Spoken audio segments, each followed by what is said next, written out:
Sharlitasaurus Brawn, Blue Comics, Clear Holistic, Hello Wagoning, Take a Paradise, Take a Precious, Sharlitasaurus. Subscribe, you can get all domains. That's crispy. Nom nom nom nom nom nom nom.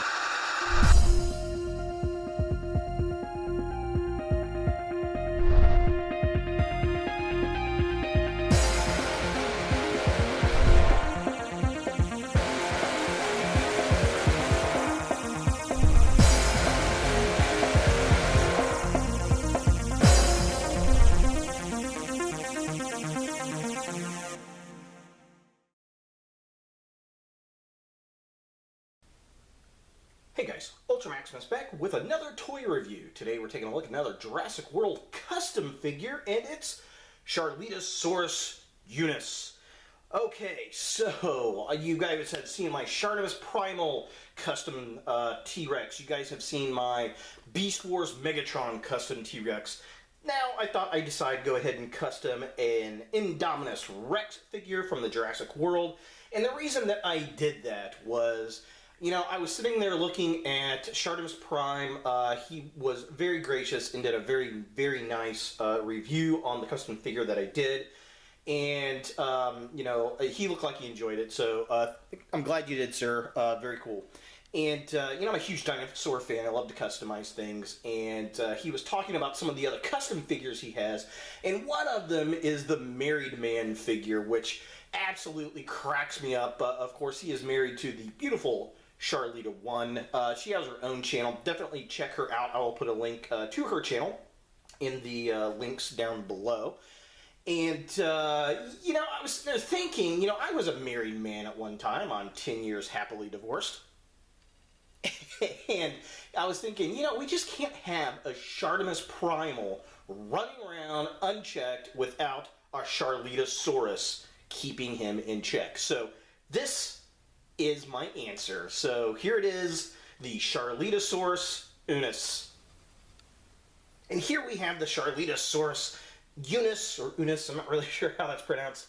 And definitely very, very cool. The reason I went with Sharlitasaurus Unus is Sharlita One, Unus, or Unus is Latin for one, and, you know, dinosaurs, yeah, you know, geeky.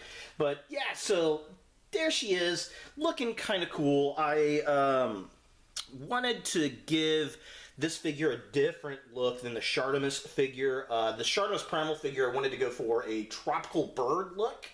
With this figure, I was trying to go for a snake kind of look because it was supposed to have a snake in there. And I really kind of came off more with a Christmas tree ornament look, I think. But it's definitely cool. It's kind of got a transmetal look about it.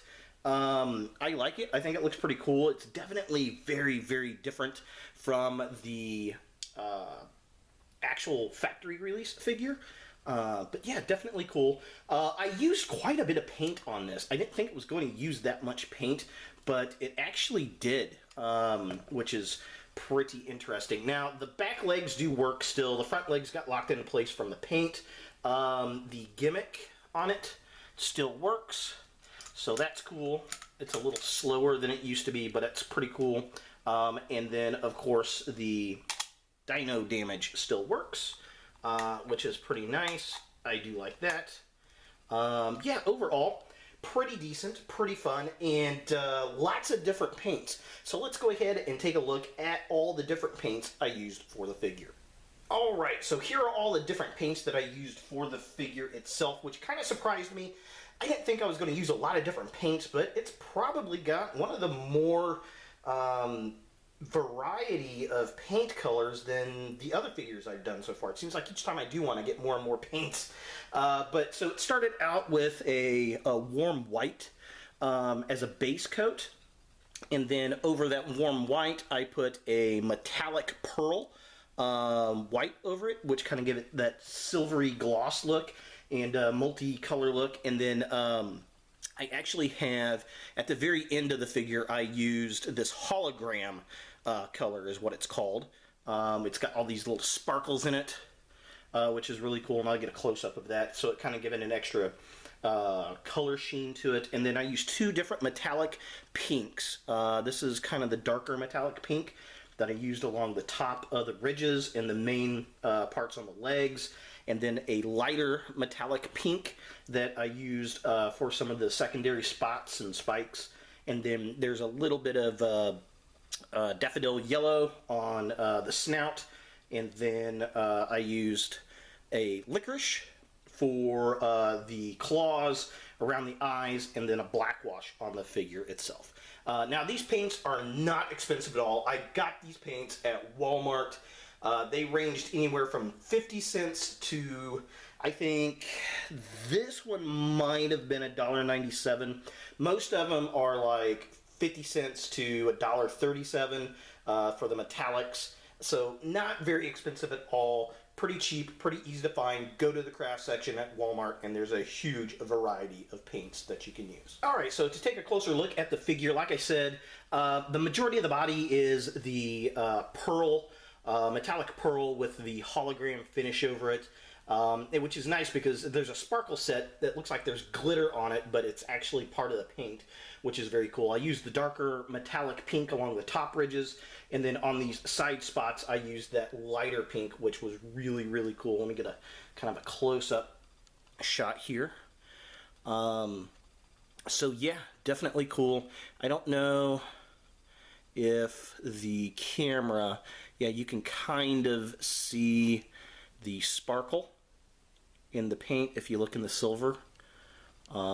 There's that sparkle sheen. That's that hologram that looks really, really cool. Use some black around the eye, give her a little mascara. And we got a little yellow on the top there. We got the black fingernails, the dark pink here. We've got the pink along the ridges there, looking really cool. Yeah, I mean, just overall, had a lot of fun with it. Like I said, I wanted to go for a snake-like look for this figure. However, I think it kind of came over more of a transmetal color or something. Definitely interesting. So let's go ahead and take some close-up shots. So here's a close-up shot of the head of the raptor, or not really raptor, but Indominus Rex. I guess it's kind of a raptor. Very cool, very fun. Definitely wicked looking. Here's a close-up of the arms and the legs of the Indominus Rex. Definitely fun. I like the two-tone in the colors and adding the little dots on the shoulder. Definitely fun, definitely cool. So here's a tighter shot on the head itself. Around the eye crest here, I did a lot of really cool detail. Just pulled out every little crest that I could think of, and then again, there's the yellow bits on the top there. I really didn't know how many yellow parts I wanted to put onto the snout. I had like 5 at one time. I had 4, ended up going with the 3, just to add a little different color to it. And here's the backside of the animal. Again, we get the pink stripes there. Really not much going on there, but you can really see the black wash come out, I think, on this part of the animal and on the legs.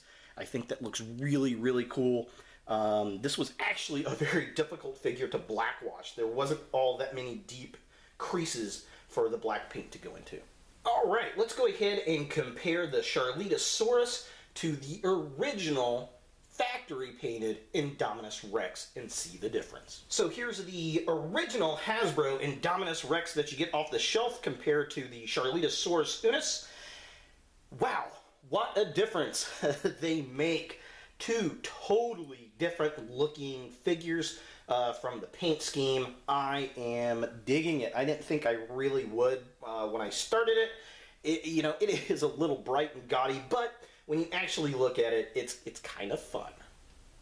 So here's a full side-by-side of the Indominus Rex and the Sharlitasaurus, and you can see a huge, huge difference in paint. Obviously, this one's a lot shinier.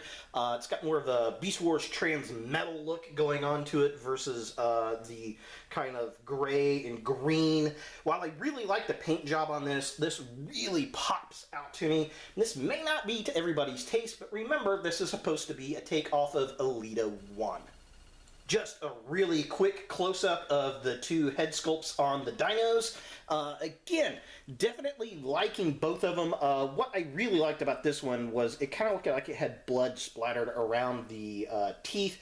I really wish I could kept that effect on the new one, but it just wasn't working out, so I had to paint over it.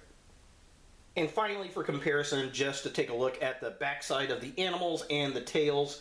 Yeah, definitely different.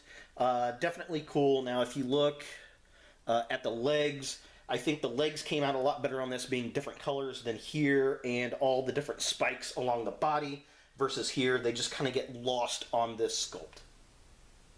And of course, no Sharlitasaurus Unus is complete without a Shartimus snack accessory. So I took the little guy and put him in little Shartimus Prime colors, just kind of a close-up here. I just kind of threw this one together really fast. I didn't do a lot of detail to it, but he's got these little light blue sunglasses, the gray around the face, gray around the crotch piece. He's got this little yellow Batman utility belt going on, and then he's got the gray parts on the back, his little helmet. He's got a red patch, red gloves, red boots. So yeah, definitely pretty fun. Gotta have a little Shartimus to snack on. So there she is, my Sharlitasaurus Unus. My custom Sharlita One dinosaur from Jurassic World, from the Indominus Rex, based, of course, off of the Elita One paint colors.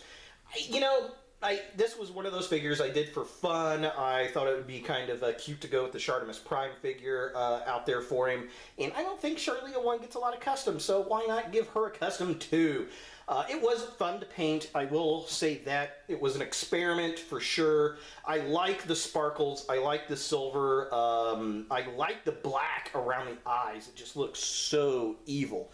And while I don't know if it came off with a snake look, it definitely comes off with a transmetal look. So there she is, my custom Jurassic World Indominus Rex. If you guys like this video, thumbs it up. If you hate this video, thumbs it down. Thank you guys so much for subscribing to my channel and sharing my videos. I do appreciate it. And as always, look for more videos in the future.